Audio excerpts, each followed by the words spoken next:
Cette histoire commence avec un groupe d'aventuriers qui viennent de sceller quelque chose de très dangereux. Ils mentionnent qu'il ne s'agit que d'une question de temps avant que le donjon inversé ténébreux n'envahisse le monde entier, à moins que quelqu'un ne parvienne à vaincre le Seigneur des Ténèbres. Cela s'est déjà produit par le passé, et c'est pourquoi ils espèrent qu'un héros apparaîtra pour sauver l'humanité. Nous retrouvons ensuite ces aventuriers en plein combat contre un monstre puissant.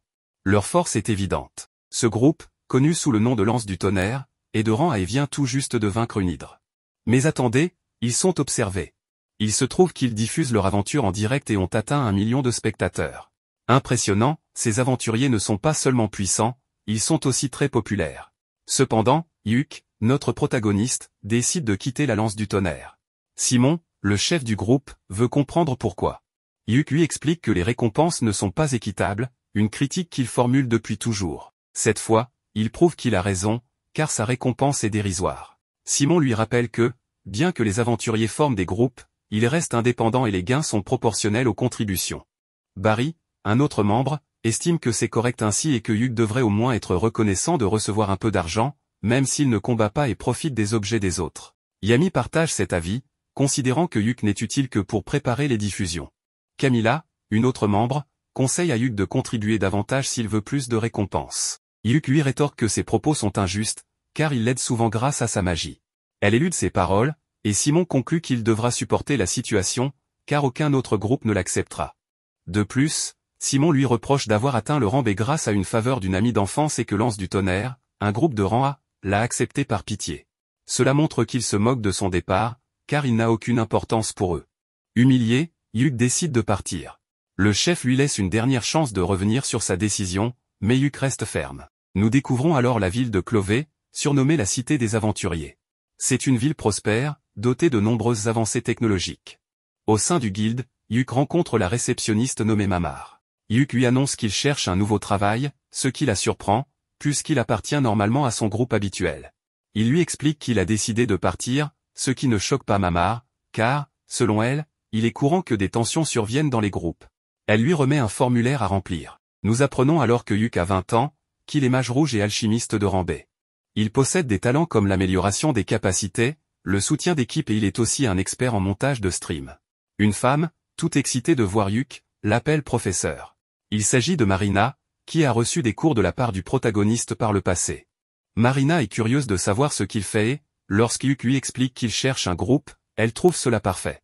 Elle aimerait qu'il rejoigne le sien. Peu après, nous rencontrons les autres membres de son équipe, dont Silk, une mage élémentaire, et Ren, une prêtresse. Elles ont également été des élèves temporaires de Yuk. Les 3 femmes n'ont aucun problème à ce qu'il se joigne à elles. Toutefois, elles s'assurent qu'il est certain de vouloir rejoindre leur groupe, car elles sont un groupe débutant de rang D. Yuk répond que cela ne le dérange pas, car dans les groupes de rang plus élevés, les missions sont souvent compliquées et nécessitent l'utilisation d'artefacts coûteux. Il ne veut plus accumuler de dettes. Tout le monde est ravi de cette nouvelle collaboration, et ils acceptent une mission qui consiste à collecter des minerais dans un donjon abandonné ressemblant à une mine. Une fois à l'intérieur, Marina prend la tête du groupe, mais Yuk lui demande de lui laisser le rôle de leader. Marina est surprise, car, en tant qu'épéiste mage, elle est censée diriger lorsque ni voleur ni éclaireur ne sont présents. Yuk reconnaît son rôle, mais il explique qu'il dispose de certains outils très utiles, bien que simples, comme une lanterne détectrice qui utilise une huile spéciale pour révéler les pièges. Même si cette huile est chère, ce n'est pas un problème pour lui, car il peut la fabriquer en tant qu'alchimiste. Il demande ensuite à Marina de couvrir l'arrière-garde, juste au cas où. Tandis qu'ils avancent, Yuk pense brièvement à ses anciens compagnons, mais soudain, il détecte une menace dangereuse au fond du donjon. Il demande à tout le monde de se préparer à combattre. Il se retrouve face à des monstres appelés Bolgres. Les filles commencent l'attaque pendant que Yuk utilise ses sorts de soutien pour renforcer les attaques et la résistance physique de Marina, ce qui lui permet d'éliminer plusieurs ennemis.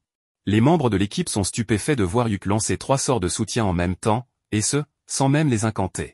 Cela les impressionne encore davantage lorsqu'ils se souviennent de ses capacités.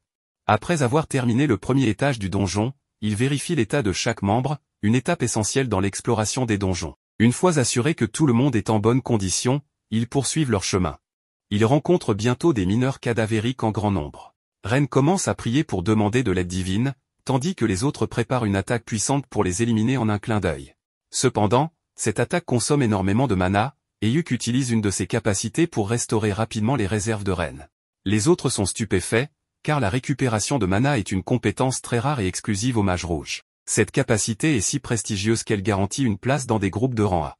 Malgré cela, Yuk reste modeste, expliquant que le plus difficile est simplement d'obtenir le grimoire et d'apprendre le sort. Enfin, Yuk utilise de l'eau bénite pour recouvrir les traces des morts vivants, empêchant ainsi qu'ils ne les poursuivent.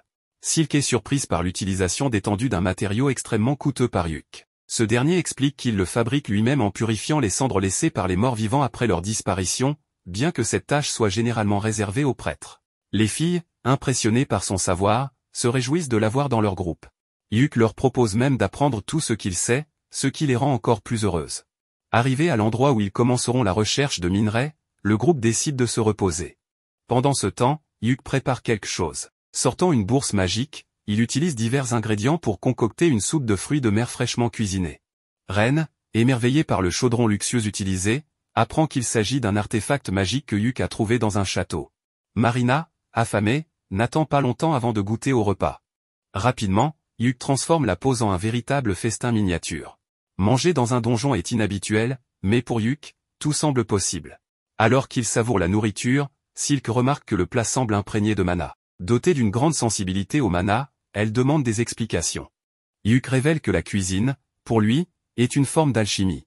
Sachant qu'ils devront extraire des minerais, il a mis tout son cœur dans cette préparation pour leur donner des forces.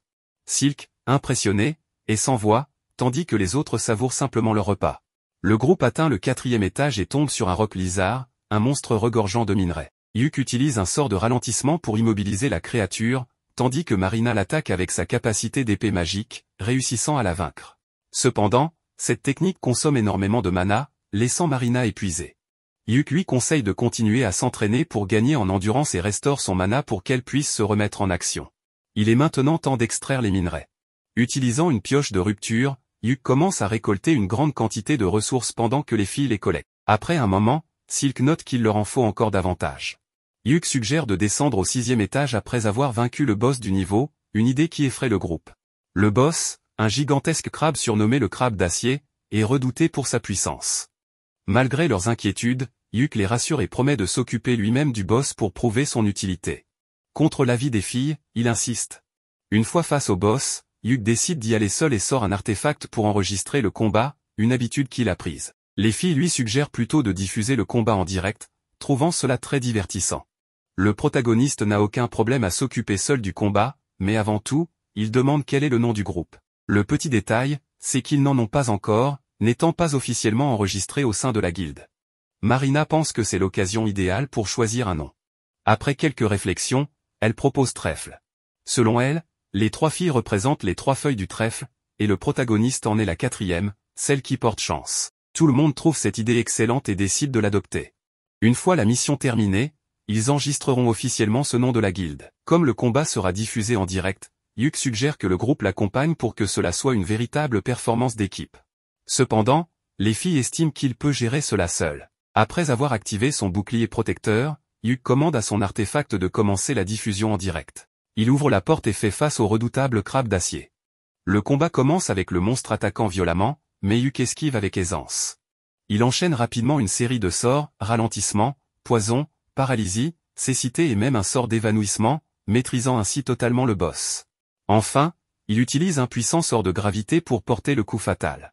Le crabe, complètement anéanti, ne représente plus une menace. La transmission terminée, Marina exulte de joie, incapable de contenir son excitation. Les filles, impressionnées, louent les capacités incroyables de Yuk. Elles se réjouissent aussi du fait qu'elles pourront vendre le crabe pour une somme importante, car Yuk l'a soigneusement rangé dans sa bourse magique pour le ramener aux guildes. Mais ce n'est pas tout, un coffre apparaît comme récompense pour avoir vaincu le boss. Il regorge de minerais précieux, bien plus que ce à quoi il s'attendait.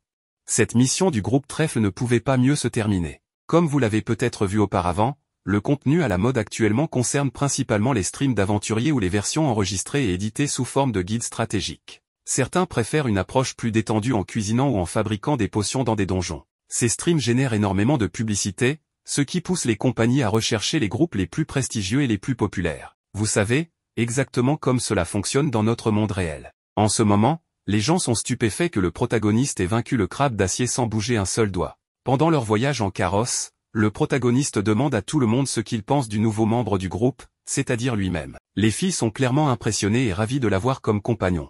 Il leur demande si cela ne leur semble pas étrange que leur ancien professeur ait soudainement rejoint leur groupe, mais elle n'y voit aucun problème. En fait, Silk propose qu'il devienne le chef du groupe, car il agit déjà comme tel et, de toute évidence, il est le plus puissant. Hyuk, cependant, pense ne pas mériter ce rôle, car il vient à peine de les rejoindre la veille. Mais les filles ont déjà décidé, il sera leur nouveau leader. Après avoir réfléchi quelques secondes, il finit par accepter, mais leur demande de lui dire immédiatement si elles ne sont pas satisfaites de son travail en tant que chef. Pendant ce temps, dans les ruines d'un certain château, au 4e étage, l'ancien groupe du protagoniste est en difficulté. Ils réalisent à quel point il leur était utile, même si cela ne leur semblait pas évident auparavant. Ils n'ont d'autre choix que de fuir. Jamie est blessée, et Camilla n'a plus de mana ni de potion pour la soigner, car c'était le protagoniste qui s'en occupait. Barry n'en a pas non plus, encore une fois parce que c'était le protagoniste qui les achetait. Cork, le nouveau venu, a une potion, mais il refuse de la donner à Simon, car il l'a achetée avec son propre argent. Après tout, le groupe lui avait dit que chacun devait se débrouiller seul. Cependant, face au danger mortel qui menace Jamie, Cork finit par céder. De l'autre côté, nous voyons le groupe Clové célébrer leur premier succès. Hyuk leur annonce qu'ils ont reçu une récompense pour avoir accompli leur mission. Bien que ce ne soit pas grand-chose, ils ont également gagné un bonus grâce au bon état du crabe d'acier. Hyuk demande à Silk comment les récompenses étaient réparties auparavant. Elle explique qu'elle gère l'argent et qu'ils ont un fonds commun pour économiser et acheter une maison, car passer de taverne en taverne n'est pas très pratique. Le protagoniste trouve ce système parfait et dit qu'il s'adaptera sans problème, puisque c'est dans l'intérêt du groupe. Pendant ce temps, Simon et les autres membres de l'ancien groupe discutent de leurs mésaventures et estiment qu'ils n'ont jamais été aussi mal en point. Ils reprochent à Cork d'être un lâche, et tous semblent d'accord. Cork, cependant, leur rétorque qu'ils sont idiots, car les ennemis de cet étage ont un sens de l'odorat si développé qu'ils auraient dû prévoir d'apporter des potions anti-aggro. Simon et Barry ne veulent pas admettre leur faute pour ne pas s'être préparés à l'avance. Cork, excédé, les traite d'incapables et déclare qu'ils quittent le groupe, car ils ne les supportent plus. Le protagoniste, ayant entendu tout cela, observe la scène. Marina demande ensuite ce que le groupe fera demain. Silk lui rappelle qu'ils suivront la recommandation de Hyuk, pour chaque mission accomplie, ils se reposeront 2 jours. Pour l'instant, il annonce qu'il ira acheter des provisions comme des potions, des parchemins, et qu'il fabriquera de l'eau sacrée avec les cendres des mineurs cadavériques. Ils conviennent de se retrouver dans 3 jours à la guilde des aventuriers et décideront alors quelle mission accepter. Cependant, un événement attire l'attention, on commence à diffuser la vidéo du combat de Hyuk contre le crabe d'acier. Elle devient virale. Ce qui est surprenant, c'est que les gens parlent très bien de lui et de son groupe. La vidéo génère énormément de vues. Les 2 présentateurs sont enthousiasmés par le fait qu'un mage rouge ait accompli une telle prouesse. Ils annoncent que le groupe s'appelle Clové et espèrent qu'il insufflera un vent de fraîcheur dans le monde des aventuriers. Cela ne plaît évidemment pas à l'ancien groupe du protagoniste, et les critiques ne tardent pas. Ils pensent que Hyuk s'est joint à un groupe de bas niveau juste pour briller. Malgré cela, Clové célèbre le début prometteur de leur nouvelle aventure, et Hyuk ne peut retenir quelques larmes de bonheur. Cependant, un certain individu semble très mécontent du comportement du protagoniste. Le lendemain, notre protagoniste se trouve à la guilde des aventuriers et s'adresse à Mamar. Il lui demande une mission qui offrirait beaucoup d'expérience et une bonne récompense pour 3 débutantes. Mamar trouve qu'il en demande trop, mais le protagoniste est convaincu que son groupe peut gérer des missions allant jusqu'au rang B. Elle lui propose alors une mission, récupérer des pierres dans une zone récemment occupée par une bête dangereuse. Il commence à y réfléchir, et c'est à ce moment que les filles arrivent. Il leur parle de la mission, et Marina, sans perdre une seconde, accepte. Mamar enregistre donc la mission. Le protagoniste leur demande 1 minute pour leur donner les détails, ce qu'il n'a pas eu le temps de faire puisque les filles ont accepté sans même l'écouter. Il explique que même si elles sont déjà allées dans la forêt d'Ordan, où se déroulera la mission, cette fois, une créature extrêmement dangereuse s'y trouve. Les filles ne s'attendaient pas à cela, mais elles affirment que ce n'est pas un problème, elles ont besoin d'expérience et d'argent. Elles sont persuadées qu'avec Hyuk à leur côté, tout se passera bien. Ils conviennent de se retrouver dans 1 heure. Entre-temps, Mamar donne le reçu de la mission à Hyuk. Elle avait tout orchestré pour que Clové accepte cette mission. La dernière mission de Clové a gagné énormément de popularité, et le public réclame plus de vidéos de leurs aventures. Le protagoniste n'a pas le choix, il décide de profiter de l'occasion pour accroître encore la popularité du groupe. Cependant, cet individu étrange continue de l'observer, visiblement très en colère, sans que l'on sache pourquoi. Alors que Hyuk se promène en ville, il remarque qu'il est suivi de manière flagrante. Malgré ses efforts pour échapper à son poursuivant, il finit par se retrouver face à lui. Cet homme, furieux, exige que Hyuk quitte le groupe Clové. Hyuk lui répond que cela n'a aucun sens, car il est actuellement le leader et n'a rejoint le groupe que 3 jours plus tôt. L'individu n'en revient pas et devient agressif, affirmant qu'il aurait dû être le vrai leader. Il commence à dire des choses insensées, comme quoi il l'a fait pour elle et qu'il mérite davantage cette place. Le protagoniste, pensant que cet homme est simplement ivre, utilise un sort pour le faire trébucher et le calmer. Pendant qu'ils se rendent sur leur mission, Silk explique que ce type s'appelle Bezio. C'est un individu qui a demandé à plusieurs reprises à rejoindre le groupe et qui, pire encore, croyait leur rendre service en le faisant. En résumé, c'est un personnage un peu fou et très lourd. Yuk raconte qu'il l'a laissé dans la rue, mais qu'il le signalera à la guilde à leur retour de mission. Et si cet individu continue d'insister, il prendra des mesures plus sévères. Cette déclaration rend les filles heureuses, surtout Marina. Le protagoniste en profite pour lui offrir quelques bonbons.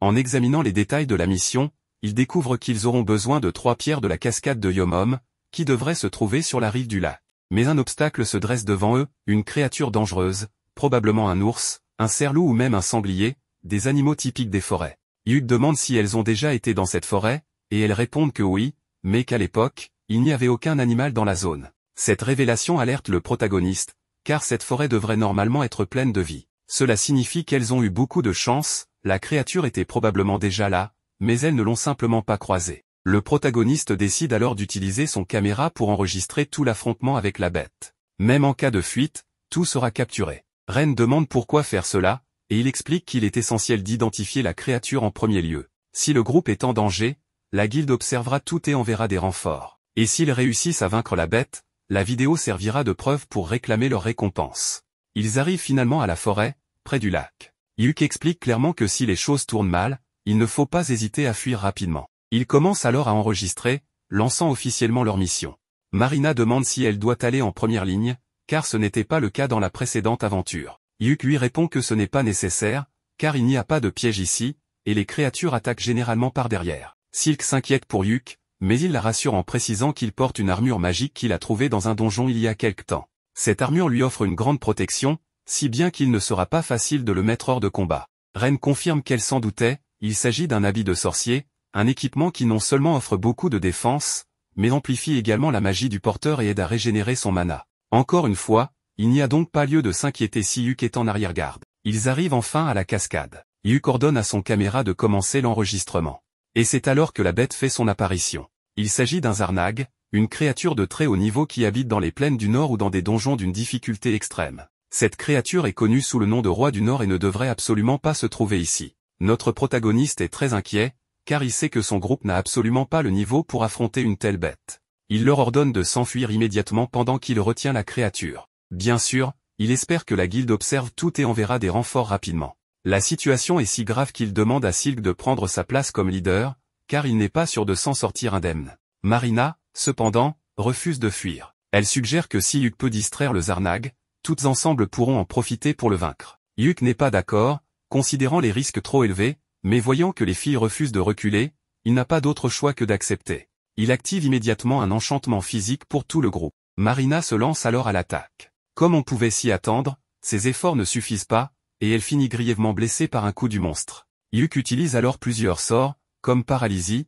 ralentissement, poison, évanouissement et cécité, mais ceux-ci n'ont que très peu d'effet. Notre protagoniste commence à se demander si cette créature est un monstre unique ou si elle porte un nom spécifique. Mais la bataille continue, et il demande à Silk de lui accorder le plus de temps possible. Les filles donnent tout ce qu'elles ont, pendant que Yuk prépare un sort puissant. Il demande à Marina de reculer, et une fois prêt, il utilise sa compétence de niveau C, appelée missile prismatique. Bien que l'attaque du protagoniste ait infligé beaucoup de dégâts au monstre, ce dernier veut toujours en finir avec eux. Ren a également une carte à jouer et lance sa compétence fouet de lumière, qui est très puissante. Cependant, cela ne suffit toujours pas à le vaincre. Le protagoniste avertit Marina que c'est le moment parfait pour qu'elle porte un coup fatal. Grâce au buff qu'il lui donne, ils parviennent enfin à éliminer ce monstre redoutable. Maintenant que tout a été retransmis en direct, le stream se termine. Bien entendu, les spectateurs sont fascinés par la prestation du groupe Trèfle et ne cessent d'en parler. De retour avec le groupe, le protagoniste se sent étourdi d'avoir utilisé autant de mana pour l'attaque, tandis que les filles ont du mal à croire qu'ils ont réussi à vaincre un adversaire aussi terrifiant. Yuk leur annonce qu'elle mérite un sermon, mais Ren riposte en disant qu'il en mérite un également, puisqu'il était visiblement prêt à combattre, même si cela devait lui coûter la vie. Silk, de son côté, critique également les consignes qu'il leur a données, et bien sûr, Marina en rajoute. Le protagoniste se rend compte qu'il fait face à un 3 contre 1, mais il leur demande de comprendre que leur victoire n'était qu'une question de chance. Cette remarque ne plaît pas aux filles, mais elles décident de discuter de tout cela plus tard. Pour l'instant, elles vont se rafraîchir dans l'eau pour se nettoyer après ce combat chaotique, tandis que le protagoniste se charge de préparer le campement. Cela lui rappelle le moment où il avait suivi un cours préliminaire d'aventurier avec les filles, environ 6 mois auparavant. À l'époque, il les avait félicités pour leur talent prometteur. Silk lui avait demandé des conseils pour s'améliorer, et il leur avait donné des retours spécifiques. Marina avait tendance à être un peu négligente, tandis que Silk était trop prudente, ce qui n'est pas toujours bon. Quant à Ren, il lui avait conseillé de s'estimer davantage. Il avait aussi admis qu'elle mériterait sans doute le rendez, si elle rejoignait officiellement la guilde, ce qui les avait beaucoup réjouis. Ils s'étaient ensuite mis d'accord pour cuisiner un ragoût de lapin fraîchement capturé, en combinant la magie de Ren et les compétences du protagoniste. Dès lors, il avait vu leur potentiel en tant que groupe équilibré d'aventuriers, capable de surpasser avec le temps des groupes de niveau supérieur. Revenant au présent, Yuk avoue qu'il n'aurait jamais imaginé former un groupe avec elle. Quelques jours plus tard, Trèfle est convoqué par le maître de guilde. Yuk suppose que cela est lié à leur victoire contre le Zarnarg, le monstre qu'ils ont vaincu récemment. Les filles, perplexes, ne comprennent pas pourquoi, alors le protagoniste leur explique que cette mission était probablement destinée à des aventuriers de rang B. Mais pour une raison inconnue, elle a été confiée à des groupes de rang D. Ils pensent qu'ils vont recevoir des félicitations pour avoir vaincu le monstre, mais ils se doutent aussi qu'il y aura des mauvaises nouvelles. Finalement, le maître de guilde, Benwood, fait son apparition. Il demande à Yuk de lui donner tous les détails sur ce qui s'est passé. Cependant, Yuk lui répond qu'il l'a déjà fait dans ses rapports. Benwood précise qu'il veut entendre son avis personnel sur le sujet. Les filles, intimidées, commencent à se sentir mal à l'aise, ce qui pousse le protagoniste à demander au maître de ne pas les mettre dans une telle situation. Si Benwood voulait tant parler avec le protagoniste, il aurait dû le convoquer seul au lieu d'effrayer les filles. Silk demande au protagoniste de se calmer et de se rappeler qu'il s'adresse au maître de guilde en personne. Cependant, peu après, Benwood félicite Yuk pour avoir mis de côté tant de formalités. Malgré cela, notre protagoniste reste contrarié par l'attitude violente du maître de guilde. Une fois assis, Yuk insiste que tout ce qu'il y a à savoir est déjà dans son rapport sur le Zarnarg. Benwood insiste néanmoins pour entendre son avis personnel. Yuk suggère alors qu'il pourrait s'agir d'un débordement, nécessitant une enquête. Benwood ordonne immédiatement une enquête d'urgence. Marina demande ce qu'est un débordement, et Yuk lui explique que cela se produit lorsque les monstres sortent de leur donjon. Benwood précise que les monstres ont un lien de mana avec les donjons, mais que ce lien peut se rompre. Cela peut également provoquer une stampede, un phénomène extrêmement dangereux qui pourrait mettre toute la ville en péril. Avant de partir, le maître de guilde présente ses excuses pour les avoir exposés à un tel danger, assurant que ce n'était pas intentionnel. Les filles minimisent l'incident, expliquant que ce n'était pas si grave, car Yuk a presque vaincu le monstre à lui seul grâce à sa magie. Benwood reconnaît que le stream a prouvé que leur groupe est capable de grandes choses et propose de promouvoir les filles au rang C. Le protagoniste demande s'il en est sûr, et Benwood confirme qu'il souhaite également promouvoir Yuk au rang A. Il souligne que leur retransmission a montré leur puissance, notamment grâce au sort prismique missile utilisé par Yuk pour vaincre le Zarnarg. Après avoir signé les documents, tout le monde part célébrer à la taverne habituelle. Monter au rang C pour les filles et au rang A pour Yuk est un exploit remarquable. En discutant de la récompense, Yuk demande à Silk de vérifier les gains. Il découvre une importante somme d'argent, car la mission a été reclassée au rang B, et Yuk a vendu le monstre à un bon prix. En triant les comptes, Silk informe Yuk qu'il a reçu une lettre de Benwood, une sorte d'excuse personnelle accompagnée d'un randal de platine, une pièce rare de grande valeur. Silk annonce qu'ils ont désormais les fonds nécessaires pour établir leur base. L'ambiance est donc à la célébration. Plus tard, Ren demande au protagoniste s'il a un rêve, car elles viennent de réaliser le leur et souhaitent désormais l'aider à atteindre le sien. Yuk les remercie et révèle son rêve, atteindre le dernier étage du donjon des ténèbres insondables, un endroit légendaire contenant un portail vers l'abîme. Il souhaite voir de ses propres yeux la frontière entre ce monde et l'inframonde. Il raconte qu'un de ses oncles avait réussi à atteindre ténèbres insondables, bien qu'il n'ait pas pu terminer le donjon. Yuk admire cet oncle depuis son enfance et a toujours rêvé de suivre ses traces. La rouquine trouve cela fascinant et propose même de retransmettre l'exploration en direct. Yuk, cependant, leur rappelle que ce n'est pas une tâche à prendre à la légère, l'accès au donjon nécessite une autorisation gouvernementale et un groupe de rang A au minimum. Cela n'effraie pas les filles, qui s'enthousiasment pour ce nouvel objectif collectif. Le prochain défi du groupe Trèfle est donc clair, ils iront dans le donjon des ténèbres insondables, quoi qu'il en coûte. En attendant, le groupe de Yuk est devenu la sensation du moment. Bien qu'ils aient fondé Trèfle il y a à peine un mois, ils figurent déjà parmi les groupes les plus populaires. Simon, de son côté, a du mal à croire que quelqu'un comme Yuk soit plus populaire que lui. Certains affirment que Yuk profite uniquement des missions de bas niveau, qu'il est médiocre et qu'il fait semblant d'être impressionnant. Mais l'envie se fait sentir, Simon apprend que Yuk a été promu au rang A récemment et s'inquiète de voir Yuk réussir si bien alors qu'il est lui-même dans une situation désespérée. Depuis que Yuk a quitté la lance du tonnerre, les nouveaux membres ont du mal à s'adapter et finissent généralement par abandonner le groupe rapidement. Les membres actuels sont tellement aveuglés qu'ils blâment tout le monde sauf eux-mêmes pour cette situation. Simon est particulièrement frustré de l'absence de Jamie. Camilla explique qu'elle n'avait simplement pas envie de venir et qu'elle s'éloigne progressivement du groupe en général. Pendant ce temps, Jamie regarde le stream de Yuk et de son groupe. Peut-être qu'elle commence à ouvrir les yeux sur la situation du moins, on l'espère. Barry suggère de demander à Yuk de revenir. Malgré ses défauts, il était capable de suivre le rythme du groupe, contrairement aux autres nouveaux membres. Camilla est d'accord, tout allait mieux quand Yuk était là.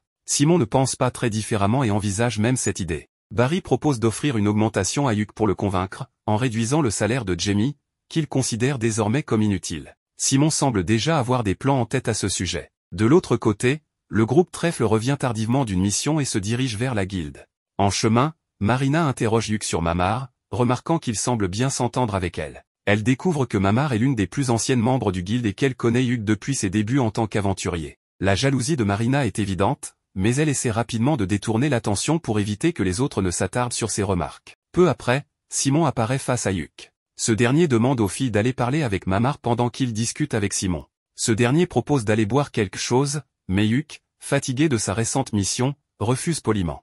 Simon insiste, lui demandant de revenir dans l'anse du tonnerre. Il lui rappelle leur rêve d'enfance, atteindre le portail de l'abîme pour voir la frontière entre leur monde et l'inframonde. Simon affirme que Yuk aurait tout ce dont il a besoin avec l'anse du tonnerre, un groupe de rang A, les autorisations nécessaires du gouvernement et du guilde. Il propose même d'augmenter son salaire pour le convaincre. Mais Yuk refuse fermement, déclarant qu'il est désormais le leader de Trèfle et qu'il n'a aucune intention d'abandonner son groupe. Simon, contrarié, lui demande s'il est conscient des problèmes qu'il rencontre depuis son départ et s'il ne ressent pas de remords. Il lui reproche même d'être en partie responsable des difficultés actuelles de l'anse du tonnerre. Mais Yuk lui rappelle que c'est eux qui l'ont traité comme de la poubelle et qu'il n'a aucune envie de retourner dans leur groupe. Simon n'en revient pas, mais les filles, qui avaient discrètement écouté toute la conversation, font irruption. Marina demande à Yuk s'il compte les abandonner, ce à quoi il répond qu'il n'en est absolument pas question. Il leur promet qu'il restera leur leader pour toujours. Il insiste cependant sur le fait qu'ils doivent maintenant terminer leur rapport de mission avant d'aller, comme d'habitude,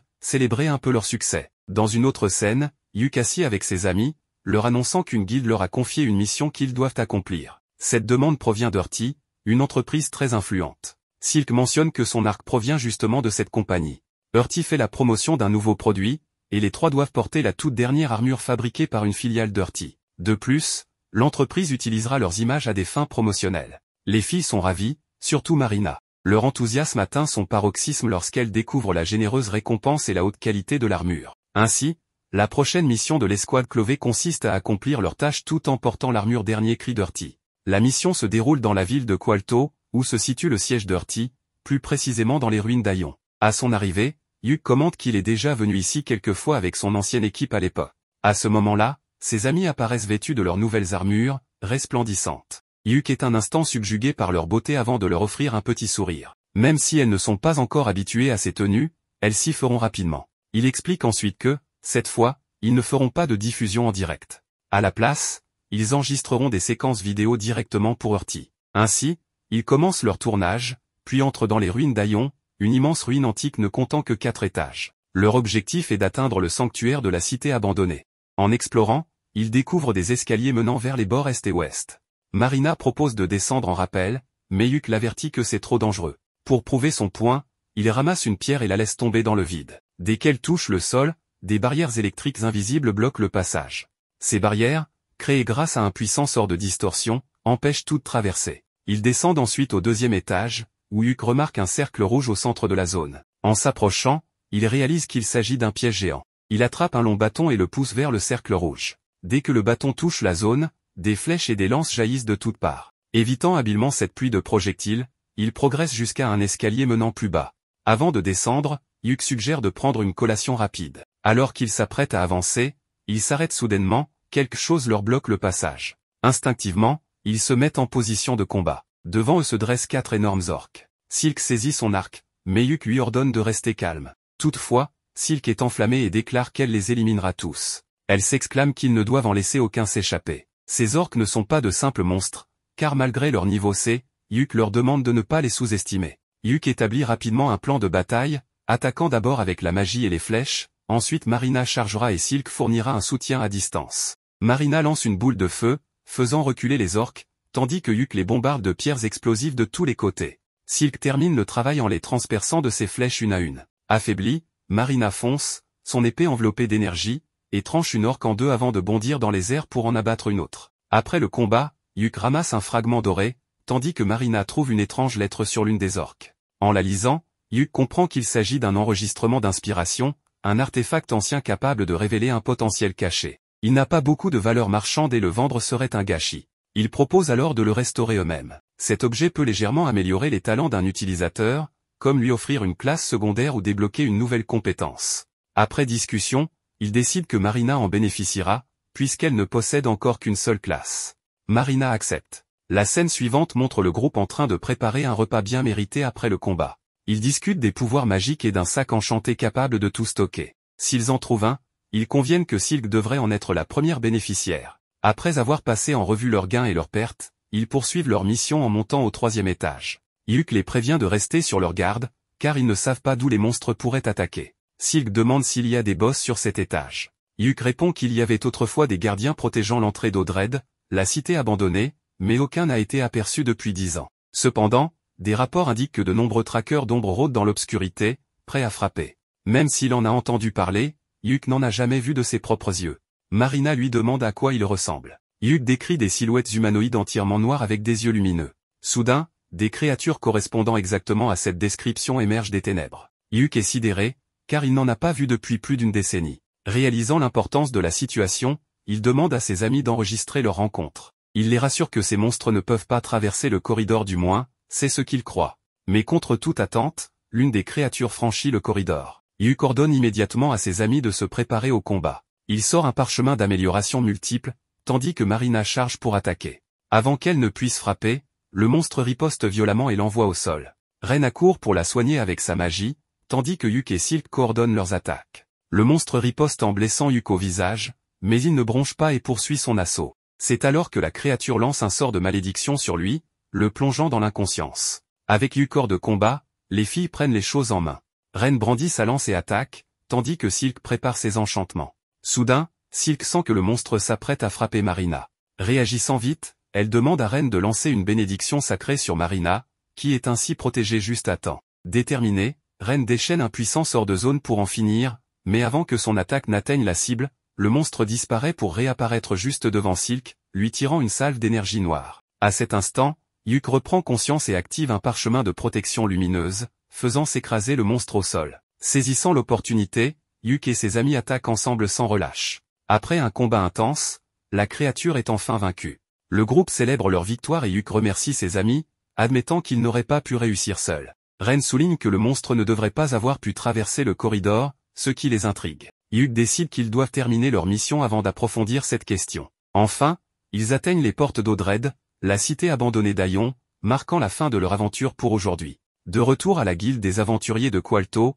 Yuk soumet son rapport et leurs images. La guilde demande une réunion avec son équipe après avoir entendu parler du traqueur d'ombre. En attendant, ils prennent 2 jours de repos bien mérités. Les filles sont ravies, elles veulent explorer la ville, découvrir ses artefacts et visiter le célèbre jardin botanique. Yuk leur promet de les accompagner où elles le souhaitent. Puis, repérant un restaurant, il leur propose de déguster du poulet rôti pour célébrer leur aventure. D'un autre côté, dans le canal souterrain de Moringan, nous retrouvons le groupe Thunder Pike, en train de manger dans les égouts et de se plaindre qu'ils n'ont rien de décent à manger. Ils regrettent l'époque où Yuk était là, car grâce à son étrange marmite, ils mangeaient bien mieux. Simon leur demande d'arrêter de se plaindre et leur ordonne de se préparer, car ils vont maintenant affronter les Bolgres. Barry est très confiant, et Simon lui demande s'il a préparé des potions, mais celui-ci répond qu'il n'en a pas besoin puisqu'ils ont Camilla. Cependant, cette dernière leur rappelle qu'ils ne peuvent pas toujours compter sur elle et que, de toute façon, les potions de mana sont très chères. Une dispute éclate, mais Simon leur ordonne de se taire et demande à Jamie de tout préparer pour la retransmission.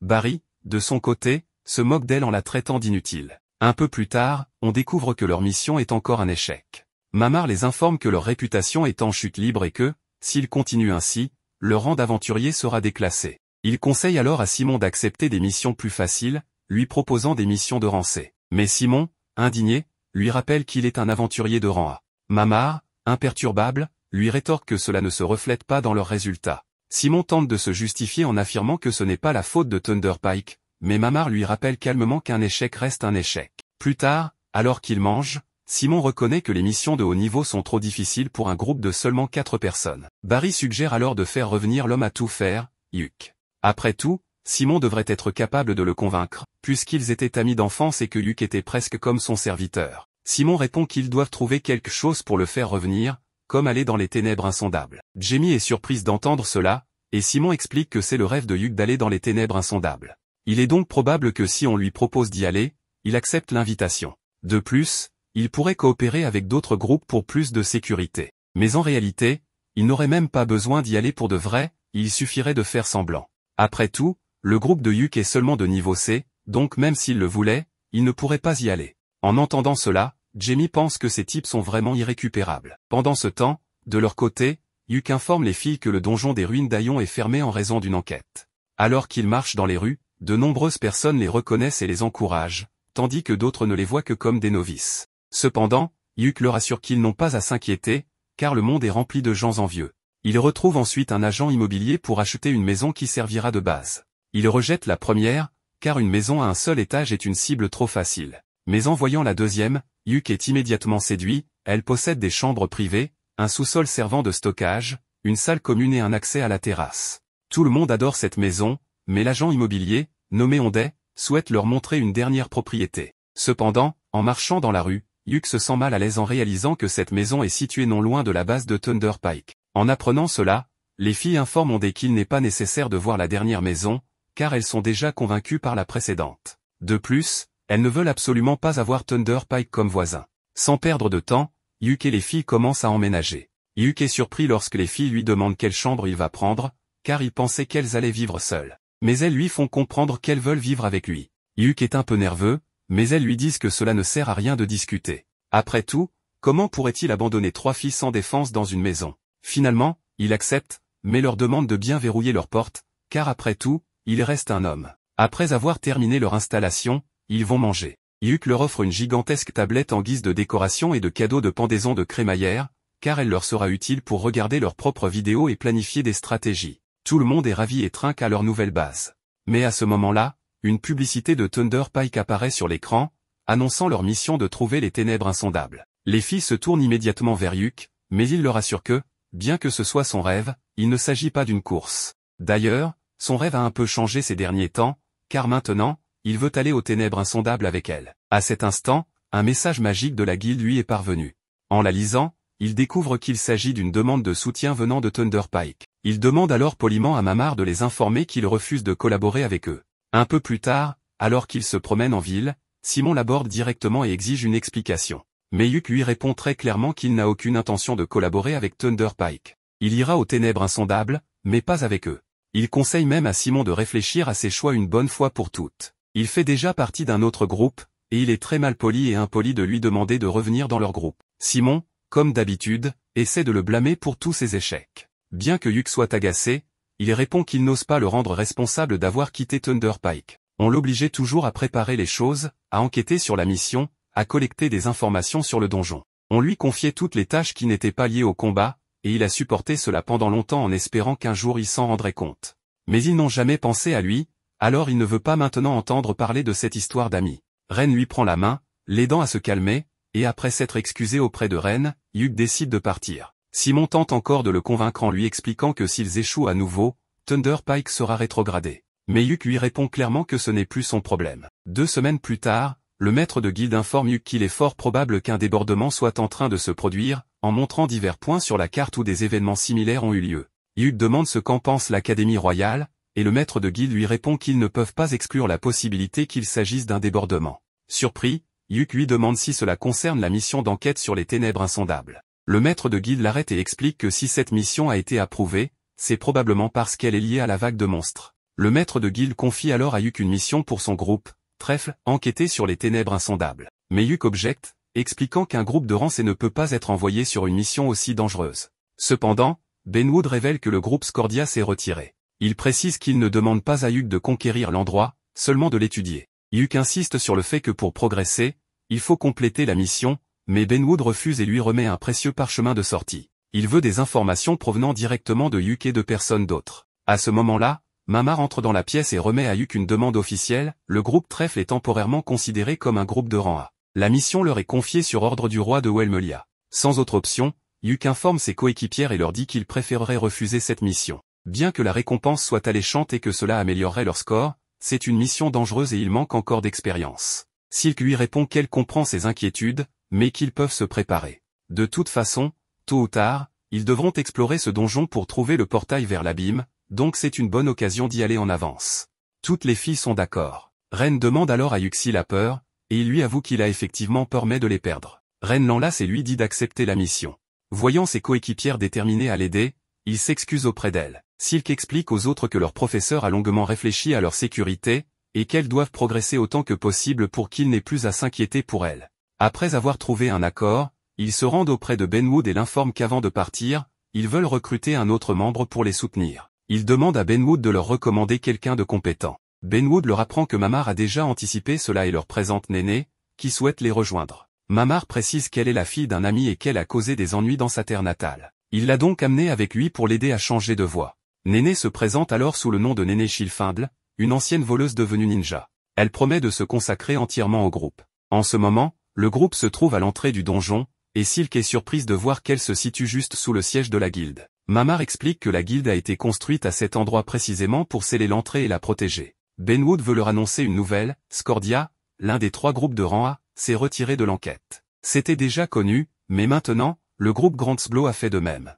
Cela signifie que seul Thunder Pike est encore disponible pour cette mission. Cependant, un membre précise que Simon, le chef, n'a pas été totalement transparent sur l'utilisation des fonds alloués, ce qui ne surprend pas le protagoniste. Une enquête sera rapidement ouverte à ce sujet. Benwood leur rappelle de respecter les règles générales des donjons, mais le protagoniste trouve cela évident. Les filles ont aussi préparé plusieurs stratégies pour assurer le bon déroulement de la mission. Pour le moment, leur groupe part en mission et fait ses adieux aux autres. Cependant, le protagoniste veut commencer en lançant un live stream. Les spectateurs sont intrigués et espèrent un contenu intéressant. Au premier étage, tout se passe plutôt bien. Néné, chargée de guider l'équipe, décide d'aller explorer un peu plus loin.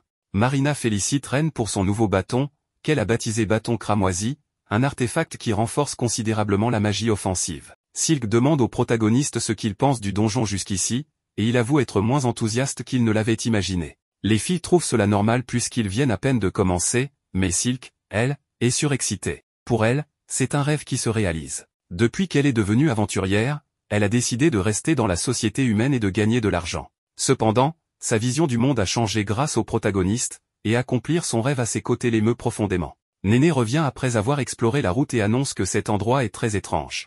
Pendant qu'ils poursuivent leur chemin, le protagoniste leur apprend que Thunder Pike est déjà arrivé au 8e étage. Marina est surprise, car cela fait 2 semaines qu'ils sont ici, et ne progresser que jusqu'au 8e étage est peu.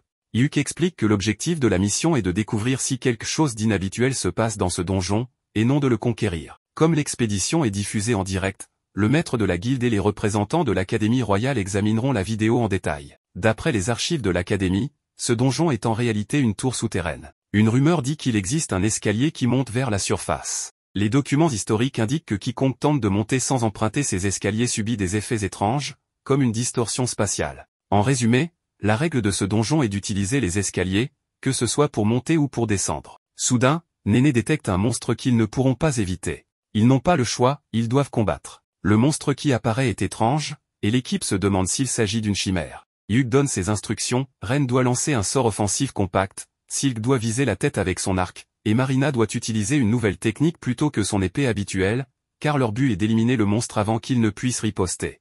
Marina, la rousse, mentionne qu'elle aurait aimé utiliser une épée, car grâce à un parchemin que le protagoniste lui a donné, elle a obtenu la classe secondaire de samouraï. Néné est surprise que Marina ait 2 classes aussi particulières, mais cette dernière avoue qu'elle aurait préféré apprendre la magie. L'équipe enchaîne les attaques et blesse sérieusement la créature. Après plusieurs assauts combinés, ils finissent par la vaincre, même s'ils ont peut-être un peu exagéré. Après un moment, ils atteignent une zone sécurisée où ils décident de se reposer. Ils arrêtent temporairement la diffusion, et tout semble se dérouler à merveille. Avant de continuer, il faut faire le point sur l'état de chacun. Comme prévu, tout le monde est en pleine forme, car ils n'ont affronté qu'un seul monstre. À présent, il est temps d'ouvrir un coffre. Yuk hésite à le montrer en direct, car Silk pense que si des aventuriers de bas niveau obtiennent un butin spécial, cela pourrait provoquer de la jalousie. Il décide donc de ne pas filmer cette partie. Néné veut ouvrir le coffre, mais découvre qu'il est piégé. Heureusement, elle est bien préparée et désamorce le mécanisme sans difficulté avant d'ouvrir le coffre. À l'intérieur, il trouve de nombreuses pierres précieuses. Le protagoniste demande à Silk de ranger les gemmes et l'or dans sa nouvelle bourse. En fouillant davantage, il découvre une bague très précieuse, mais aussi un étrange cube noir. Les filles sont intriguées et veulent savoir ce que c'est, mais il n'en est pas certain lui-même. C'est étrange, comme si l'objet attendait une réponse. Ni Néné ni lui ne comprennent vraiment ce qui se passe. Le protagoniste dit que cet objet ressemble à un bébé. Les filles meurent d'envie de le garder, mais il préfère en informer Benwood, car cela pourrait être une piste sur ce qui se passe dans ce donjon. Puis, il demande à Ren de lui tendre la main et lui remet la bague. Sur le moment, cela ressemble presque à une demande en mariage. Mais en réalité, il lui donne cette bague parce qu'il trouve qu'elle lui va comme un gant. L'anneau en question est une bague de la sagesse, qui permettra à son porteur de conserver son esprit stable en toutes circonstances. D'ailleurs, maintenant que j'y pense, quelle nécessité y avait-il à s'agenouiller pour donner la bague? Même les filles interprètent mal toute la situation. Un peu plus tard, Néné annonce avoir trouvé les escaliers menant au 2e étage. C'est une excellente nouvelle, car cela signifie qu'ils avancent plus vite que prévu. Le protagoniste la remercie, mais Néné répond que ce n'est rien, tout est grâce à cet artefact qui détecte les courants d'air et localise ainsi les sorties. Elle veut impressionner le protagoniste, mais comme il est habitué aux artefacts étranges, cela lui semble tout à fait normal. Le groupe fait à nouveau une pause, et Hugh veut savoir ce qu'il pense du donjon jusqu'à présent. Les filles trouvent le terrain étrange, mais le plus surprenant reste sans aucun doute le monstre rencontré au début, celui avec une tête de requin. Hugh est du même avis et ajoute que le coffre aussi était inhabituel. Un monstre qui ne devrait pas être à cet étage et un coffre non répertorié mérite une inspection approfondie. Les filles ne comprennent pas pourquoi il insiste là-dessus, mais le protagoniste leur demande si elles ne trouvent pas étrange qu'il y ait un coffre dans la zone sécurisée du 1er étage. Normalement, la valeur des trésors, comme la puissance des monstres, dépend de la dangerosité du niveau. Pourtant, ce coffre contenait une bague très rare et un cube sombre que personne n'a réussi à identifier clairement. Cela n'a aucun sens, mais pour le moment, ils doivent retourner à la sortie. Néné détecte alors quelqu'un, il s'agit de Thunder Pike. Simon demande au protagoniste pourquoi il n'a pas accepté sa requête s'il comptait de toute façon venir. Il lui répond que cette requête n'était qu'un moyen sournois de le recruter et qu'il est là uniquement parce que Benwood l'a envoyé en mission spéciale. Barry prévient qu'il ferait mieux de ne pas les sous-estimer, et Camilla exige des excuses, estimant que le protagoniste est ingrat. Simon n'accorde pas d'importance à tout cela, car désormais, ils sont en mission ensemble et il demande au protagoniste de lui remettre toutes les informations et objets collectés. Selon lui, puisqu'ils ont une alliance temporaire, ils doivent tout partager. Le protagoniste refuse, affirmant qu'il n'y a aucune alliance entre eux. Barry estime qu'il devrait être reconnaissant, car il lui offre une alliance malgré son rang inférieur. Camilla est du même avis et les avertit qu'ils devront travailler dur pour compenser. Les spectateurs du stream remarquent déjà la tension entre les deux groupes. Simon insiste sur le fait que le rapport devrait être géré par le groupe de rang A. Silk l'interrompt et lui demande s'il n'a pas honte d'extorquer des aventuriers de rang inférieur malgré son statut. Barry lui ordonne de se taire, tout comme Camilla, et il la méprise pour être une elfe noire, ce qui est évidemment inacceptable. Les autres filles s'indignent de ses propos, mais Simon leur ordonne de se taire, affirmant qu'il parle uniquement avec Hugh. Le protagoniste explose de colère et hurle à Simon de la fermer immédiatement. Il considère Silk comme un membre de sa famille et ne laissera personne lui manquer de respect. Simon tente à nouveau de manipuler Hugh pour l'apaiser, mais ce dernier en a assez. Il leur dit clairement qu'il trouve répugnant de devoir collaborer avec eux et leur répète qu'il ne travaillera jamais avec Thunder Pike. 2 jours plus tard, Benwood informe Thunder Pike que plusieurs plaintes ont été déposées contre eux. Parmi les plaignants figurent des sponsors, le Conseil elfique, l'Union civile de Wellem et même le quartier général de la guilde. Simon ne comprend pas pourquoi, estimant que c'est le groupe inférieur qui les a insultés et perdu son sang-froid. De plus, il continue d'insulter l'elfe noir, ce qui exaspère Benwood. Ce dernier est furieux de leur attitude insupportable et leur rappelle que leurs commentaires discriminatoires ont été diffusés en direct devant tout le monde, ce qui a terni l'image du royaume.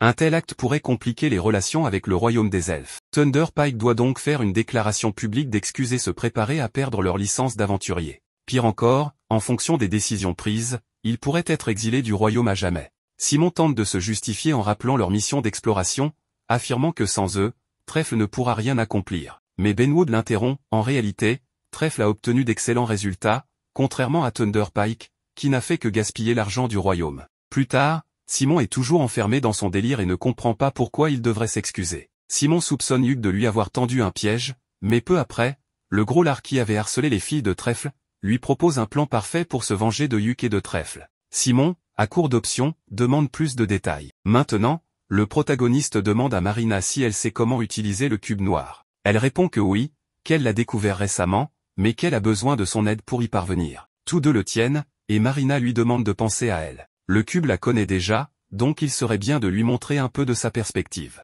Hugh commence à penser à Marina, et soudain, le cube brille et se transforme en une grande épée de qualité exceptionnelle. Le protagoniste ne comprend toujours pas comment fonctionne ce cube, mais Marina lui explique que c'est un peu comme un bébé, il a besoin à la fois d'une mère et d'un père. Ensuite, le groupe est sur le point d'entrer à nouveau dans les ténèbres insondables. Le protagoniste est bien conscient que si le danger est trop grand, il devra utiliser le parchemin de sortie. Pour l'instant, il commence la mission et s'adresse aux spectateurs pour leur annoncer qu'il s'agit de la deuxième incursion de trèfle dans le donjon. Leur objectif est d'atteindre les escaliers menant au 3e étage afin d'explorer davantage. Un peu plus tard, on les voit descendre les escaliers, et tout se passe plutôt bien. Il semble que le donjon n'ait pas changé depuis leur dernière visite. Mais en arrivant au 2e étage, ils se retrouvent face à un paysage totalement inattendu. Ils ne comprennent pas comment cela est possible. Hugh leur demande de rester calme, car il existe déjà des étages qui ressemblent à des zones extérieures. Ren lui répond que oui, mais que cela ne devrait pas arriver dès le 2e étage. En général, ces environnements n'apparaissent qu'à partir du 20e étage,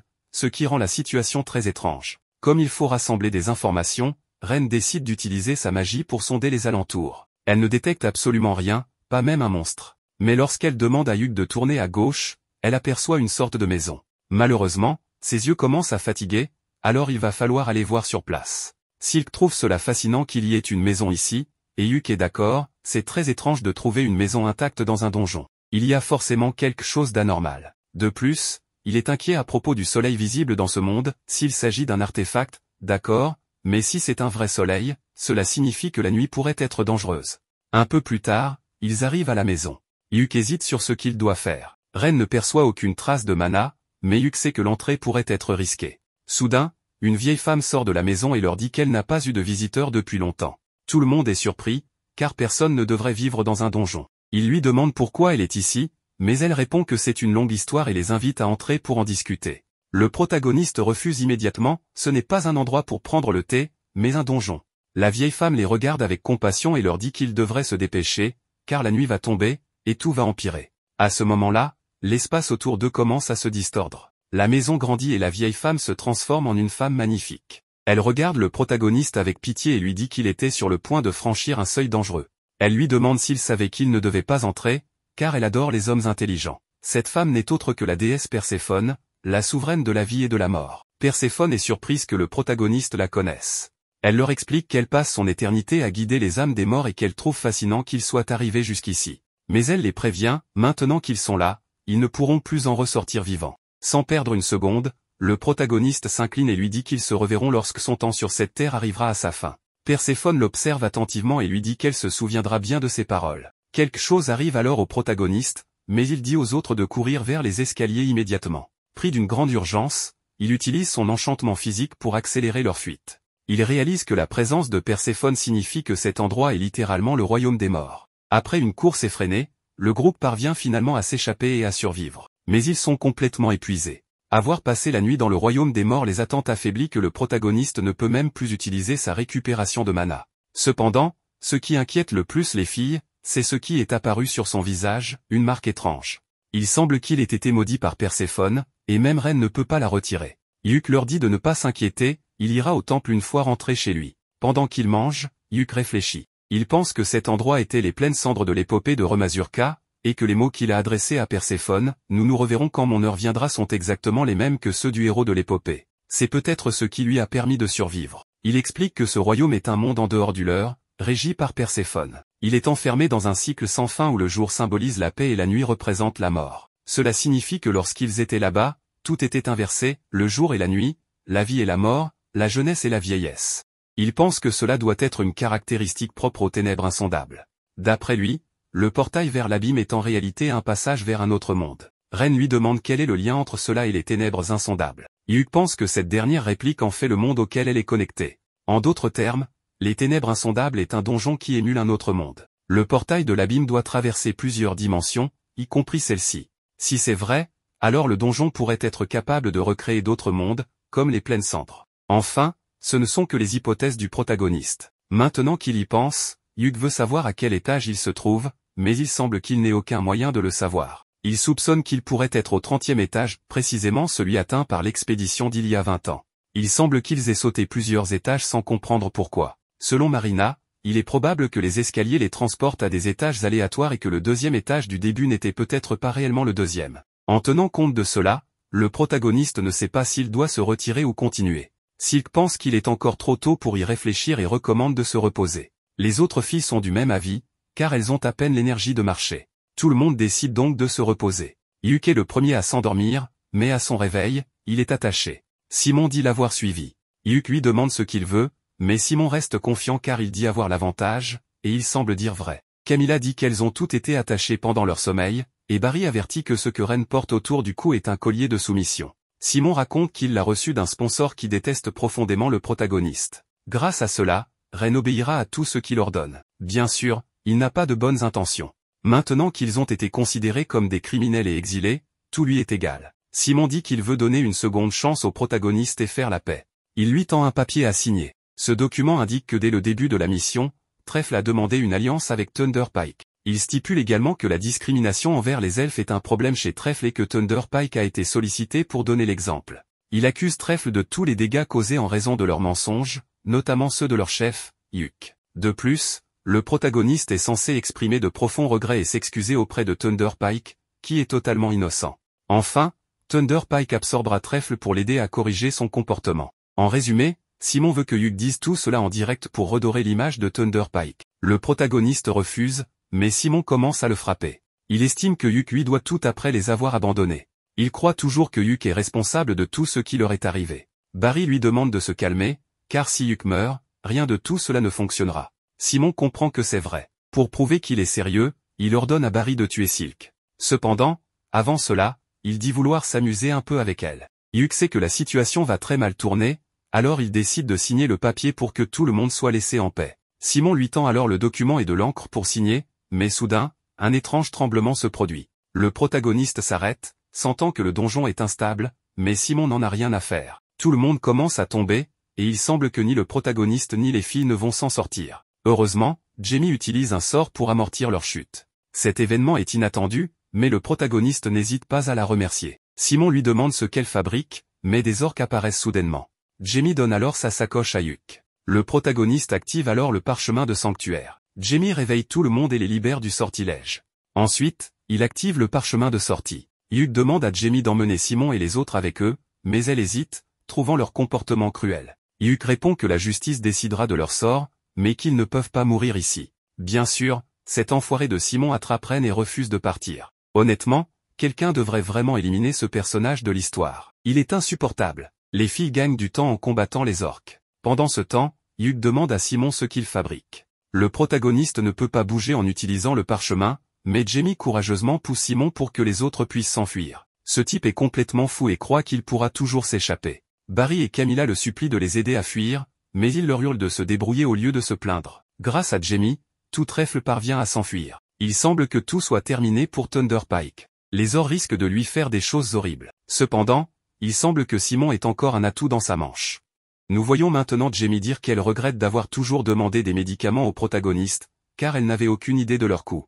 Elle se sent très mal d'avoir fait quelque chose d'aussi horrible. Elle mentionne que lorsque Hyuk a quitté le groupe, elle a réalisé à quel point il s'efforçait de les garder tous en sécurité. Malheureusement, elle s'en est rendue compte trop tard et regrette de ne pas lui avoir présenté ses excuses plus tôt. La blonde est remplie de remords, car elle sait que Hyuk, étant une personne d'une grande bonté, lui aurait pardonné, et qui sait, peut-être même invité dans le groupe Trèfle. En réalité, Jamie ressent un peu de jalousie en voyant à quel point le groupe Trèfle est harmonieux, et elle se demande si elle pourra un jour vivre la même chose. Comme on l'appelle, elle mentionne que dans cette gemme magique sont enregistrés tous les méfaits de Thunder Pike. Elle demande une nouvelle fois pardon à Hyuk et espère qu'il s'en sortira bien. Tout cela a été observé par Trèfle et par nul autre que Benwood. Le protagoniste se sent coupable, car bien que Jamie ait tout fait pour les sauver, lui n'a pas pu la sauver, elle. Benwood mentionne qu'ils ont reçu un signal en provenance des obscurités insondables et qu'il va maintenant l'afficher. Il s'avère que c'est Jamie à nouveau, et elle dit que les obscurités insondables est en grand danger, car elle est littéralement en train de s'effondrer. Benwood hésite à aller chercher de l'aide ou non, mais Hyuk veut absolument y aller en personne pour la sauver. Le protagoniste demande un autre parchemin de sortie, prêt à le payer s'il le faut, mais le vieil homme n'a pas encore pris sa décision. Hyuk ne veut pas attendre qu'on lui donne l'autorisation, il ira seul s'il le faut. Mais les filles ne comptent pas le laisser faire, il n'a même pas à y penser. Ren veut l'accompagner, car elle porte toujours ce collier de mission et doit résoudre ce problème. Le protagoniste en profite pour lui demander de s'approcher et, grâce à un sort, il parvient à lui retirer le collier. Il s'avère que le sceau qu'il a sur le visage lui a conféré des sorts et des capacités qu'il n'avait pas auparavant. Le sort qu'il vient d'utiliser est en réalité de la magie noire, et Hugues mentionne qu'il est littéralement devenu un disciple de Perséphone. Il leur demande cependant de ne pas en parler à l'église. Les filles sont inquiètes à ce sujet, mais lui pensent qu'il n'y a pas de quoi s'en faire, tout porte à croire qu'il a plu à la déesse de la mort. Revenons au sujet principal, ils doivent aller sauver Jamie. Mais juste devant la porte, un certain Bézio tente d'entrer. Il croit que Simon a rempli son objectif, mais le protagoniste lui fait comprendre qu'il se trompe. Il lui annonce que Simon est apparemment mort, mais Bézio ne le croit pas, car il était censé avoir un contrôle total sur Ren. Évidemment, celle-ci intervient et lui donne une leçon, mais le protagoniste l'arrête avant qu'elle n'aille trop loin. Il lui explique que Bézio est un marchand influent, et lui ôter la vie pourrait entraîner de graves conséquences. Il révèle qu'il est derrière tout cela, et maintenant que Ren est au courant, elle lui remet son collier de mission et le menace, s'il refait surface, il souffrira de la pire des façons. Elle lui fait également comprendre qu'elle appartient désormais au protagoniste, ce qui choque toutes les autres. Le protagoniste veut en profiter pour lui laisser un dernier cadeau, il lui lance une sorte de malédiction. Si Bézio s'approche de Ren volontairement, son sang commencera à bouillir. Mieux vaut pour lui être prudent. Durant la nuit, tout le groupe s'est réuni et a préparé tout le nécessaire pour aller secourir Jamie. Elle pense que tout est prêt, mais le protagoniste leur rappelle que l'essentiel manque encore, le parchemin de sortie. Le problème, c'est qu'ils sont rares, et personne ne sait si Benwood a pu en obtenir un par miracle. Quelqu'un frappe à la porte. Cette fois, c'est Lucène du groupe Scordia. Ce bel homme tend au protagoniste son précieux parchemin de sortie, mais avant cela, il veut savoir pourquoi diable il veut retourner dans les obscurités insondables. Le protagoniste répond que c'est pour sauver une amie qui, d'ailleurs, lui a récemment sauvé la vie. Lucène accepte cette explication et lui remet le parchemin. Pour lui, l'essentiel est que le protagoniste comprenne ce qui est réellement important pour un véritable aventurier. Néné mentionne que, selon les rumeurs, Lucène a perdu la majeure partie de son groupe dans un donjon. Une fois à l'entrée, Benwood leur rappelle que s'ils retournent dans les obscurités insondables, ils seront punis, car ils ont déjà terminé le donjon. Mais, par inquiétude, ils n'en tiennent pas compte. Le protagoniste lui annonce qu'il ne compte pas faire marche arrière. Le vieil homme veut savoir s'il pense réellement pouvoir retrouver Jamie. Le protagoniste explique que, puisque les obscurités insondables semblent être connectées à d'autres mondes, tout dépendra de s'ils auront la chance d'être envoyés au même endroit qu'elle. Enfin, en y réfléchissant mieux, Hugues se rend compte que cela ne dépend pas tant de la chance, mais plutôt du subconscient de l'aventurier. Par exemple, lorsque son oncle, Benwood et les autres sont entrés, ils avaient en tête que le donjon était linéaire, ce qui les a menés directement jusqu'à la fin. Benwood comprend maintenant, c'est pour cela que, lorsque le protagoniste y est allé avec d'autres pensées, il s'est retrouvé dans l'endroit le plus étrange de tous, le champ gris. Hugues et les autres entrent en ne pensant qu'à une seule chose, sauver Jamie. Après être entrés et avoir combattu de nombreux ennemis, ils atteignent un niveau où ils découvrent la ville de Fini complètement détruite. Ils ne tardent pas à trouver une trace de sang, et Hugues sait que si cela appartient à Jamie, elle se dirigera sans aucun doute vers la maison de son frère. En suivant la trace, il la trouve allongée au sol, mais malheureusement, elle n'est pas seule. Simon est bel et bien vivant et remercie le protagoniste de lui avoir épargné la peine d'aller le chercher. Mais Hugues sait que cet homme n'est pas Simon. En fait, Silk remarque qu'il ressemble étrangement à ce monstre sombre et harceleur d'il y a plusieurs épisodes. Le protagoniste comprend immédiatement ce qui s'est passé, parmi les artefacts donnés par Bézio, il y en avait plusieurs de dangereux, ce qui pourrait expliquer cette transformation. Simon, ou du moins ce qu'il reste de lui, veut que Hugues s'excuse et attaque immédiatement. Le protagoniste active ses buffs physiques, et Marina est la première à l'affronter. Le problème est que Simon semble posséder une régénération surhumaine, ou plutôt, il est littéralement immortel. Profitant de cette capacité, il veut tout prendre à Hugues, y compris ses compagnons. Le protagoniste utilise un parchemin de bouclier de lumière et sait qu'il doit éliminer Simon au plus vite, sinon il ne pourra pas sauver Jamie. Tout le groupe l'attaque en même temps, lui infligeant de graves blessures, mais Simon se régénère à une vitesse absurde. Il promet de se venger de Hugues pour l'avoir abandonné, le tenant toujours responsable de son sort. Hugues se souvient de son ami Simon d'autrefois, quand tout était différent. Malgré cela, il récite un puissant sort et lui lance un missile prismatique, le condamnant à subir ce pouvoir pour l'éternité. Le corps de Simon commence à se déformer de façon horrible. Le protagoniste lui explique que ce sort restera actif jusqu'à sa mort, car il a été modifié en utilisant la malédiction de Perséphone. Ren essaie de soigner Jamie, mais malgré les potions utilisées, sa blessure ne se referme pas. Jamie explique que c'est à cause de l'effet de l'épée de Simon, en d'autres termes, elle est condamnée. Elle semble avoir accepté son sort, mais Hugues refuse de la laisser mourir. En utilisant la marque de Perséphone, il active une capacité rare qui referme complètement sa blessure, bien qu'il s'évanouisse après. Ren confirme que Jamie est hors de danger, une excellente nouvelle. Il est temps de rentrer, mais un groupe entier de Shadow Stalkers arrive pour achever Simon. Cette fois, Yuk n'a pas l'intention de lui venir en aide. C'est un adieu définitif à Simon, ou du moins à l'ami qu'il était autrefois. Une semaine plus tard, Benwood informe le groupe que, même involontairement, il doit punir Trèfle. Ils perdront des points et ne pourront pas faire de mission pendant un mois. Mais ce n'est pas tout, Benwood lui-même subira une retenue de salaire pendant 3 mois pour ne pas avoir mieux encadré ses aventuriers. Quant à Jamie, ancienne membre de Thunder Pike, sa licence d'aventurière est révoquée, et elle ne pourra pas en faire la demande avant 1 an. Surprise, elle s'attendait à une sanction plus sévère, voire à être exilée. Cependant, Mamar lui explique que, comme elle a fourni des informations sur Thunder Pike et qu'il a été confirmé qu'elle n'était pas impliquée dans les rumeurs contre Silk, elle n'a pas reçu une punition aussi lourde. Dans la rue, Jamie demande à Yuk s'il a plaidé en sa faveur. Il avoue que oui, mais que c'est finalement le royaume et la guilde qui ont pris la décision. Elle lui présente encore une fois ses excuses, mais Yuk lui dit d'arrêter, car elle l'a déjà fait trop de fois. Malgré tout, Jamie admet qu'elle se déteste pour ne pas avoir réagi à temps. Mais elle déteste aussi le fait que Yuk soit un tel coureur de jupons. Elle se demande si elle pourra changer un jour, mais Yuk pense qu'elle l'a déjà fait, vu qu'il parle normalement en ce moment même. De son côté, le protagoniste se dit qu'il aurait dû changer les choses plus tôt, car leur situation aurait pu être bien différente. Jamie insiste sur le fait que tout était la faute de Simon et des autres, et qu'il ne doit pas se sentir coupable. Yuk accepte ses paroles et lui fait ses adieux. Il est temps pour elle de rentrer chez son frère, tandis que lui doit retourner auprès de son groupe. Yuk se rendit à la guilde et informa Mamar qu'il souhaitait recruter Néné dans l'équipe Trèfle. Mamar fut ravi d'apprendre cela et demanda si Néné pouvait se débrouiller seule. Yuk la rassura en affirmant que Néné était plus que capable et qu'elle les accompagnait déjà depuis un certain temps. Mamar accepta et déclara qu'elle s'occuperait des formalités administratives. Yuk demanda s'il devait d'abord consulter Néné. Alors que Mamar ouvrait la porte, elle révéla que Néné n'avait aucune objection. Cependant, en ouvrant la porte, ils découvrirent Néné en train d'écouter aux portes. Surprise, elle tomba au sol. Mamar lui dit qu'elle devait apprendre à mieux se cacher la prochaine fois. Néné expliqua qu'elle était venue remettre un message de Silk à Yuk. Mamar la réprimanda pour avoir espionné, et Néné s'excusa. Yuk lui demanda ensuite son avis puisqu'elle avait déjà entendu toute la conversation. Néné avoua qu'elle voulait demander la permission de les rejoindre mais qu'elle craignait de causer des problèmes. Yuk la rassura en lui affirmant que cela ne posait aucun souci et qu'il comptait sur elle. Il lui tendit alors la main, ce qui ravit Néné, qui la serra avec enthousiasme à plusieurs reprises.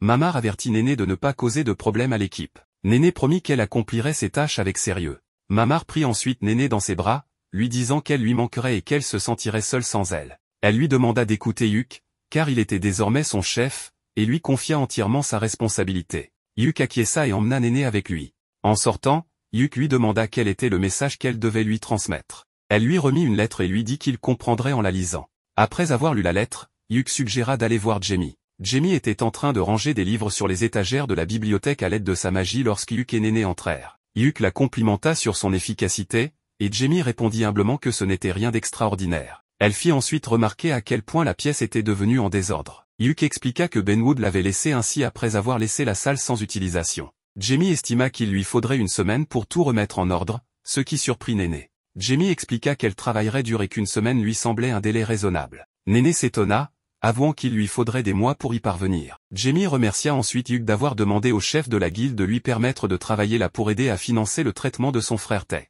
Yuk s'enquit de la santé de son frère, et Jamie répondit avec joie que grâce aux médicaments fournis par Yuk, Tech allait beaucoup mieux. Elle lui exprima sa gratitude et demanda s'il avait besoin de quelque chose d'autre. Yuk lui annonça que Silk l'avait invité à dîner ce soir pour une discussion importante. Jamie demanda de quoi il s'agissait, mais Yuk avoua ne pas en être certain. Cependant, il fit remarquer que son service touchait à sa fin, ce qui tombait à point nommé. Jamie accepta sans hésiter. Alors qu'ils marchaient ensemble, Jamie remarqua que la ville n'accumulait pas de neige.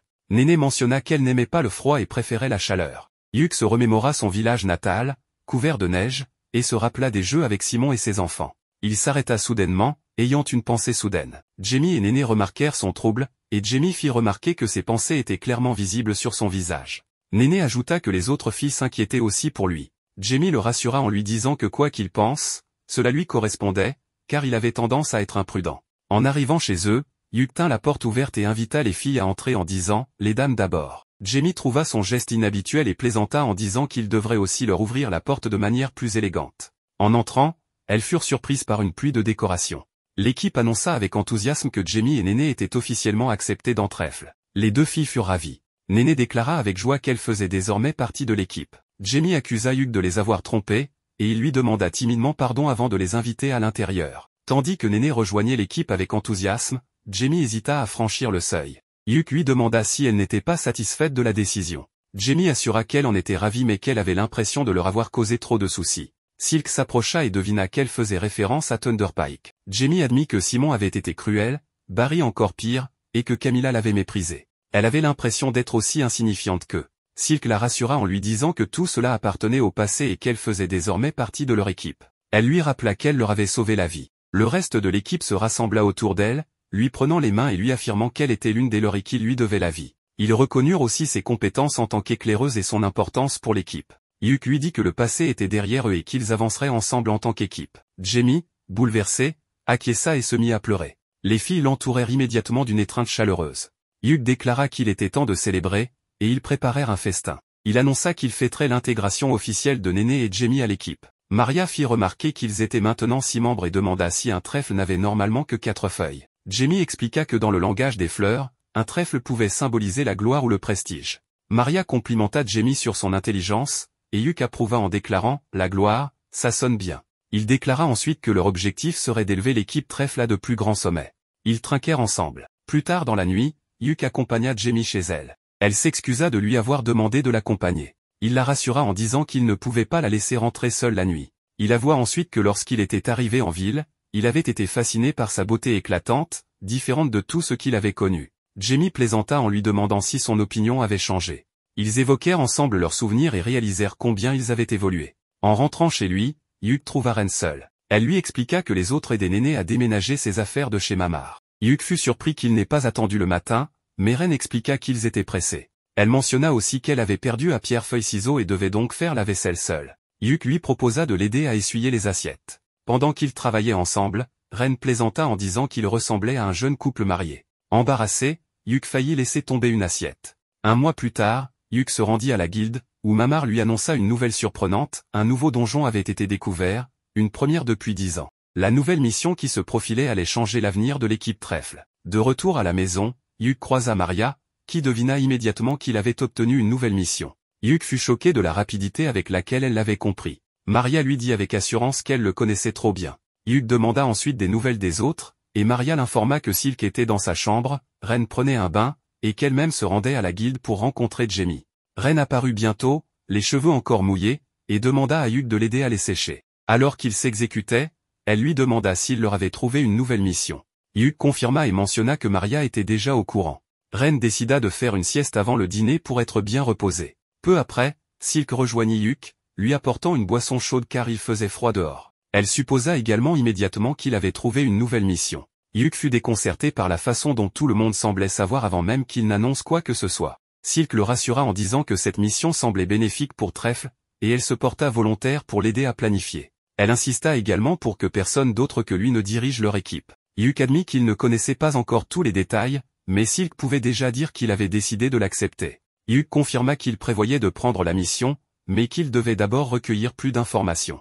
Il demanda à Silk de vérifier leurs provisions et de s'assurer qu'ils avaient tout ce dont ils avaient besoin pour l'expédition. Avant de partir, Silk demanda à Hugh de parler à Jamie lorsqu'il arriverait à la guilde. Hugh fut perplexe jusqu'à ce que Silk explique que ce n'était pas à propos de la mission, mais de la célébration ce soir-là. L'équipe avait décidé d'organiser une fête pour commémorer leur retour à l'aventure, et il voulait que Jamie et son jeune frère se joignent à eux. En entendant cela, Hugh courut avec enthousiasme vers la guilde, pensant qu'il n'y avait pas de meilleure occasion pour Trèfle de faire son retour dans les donjons.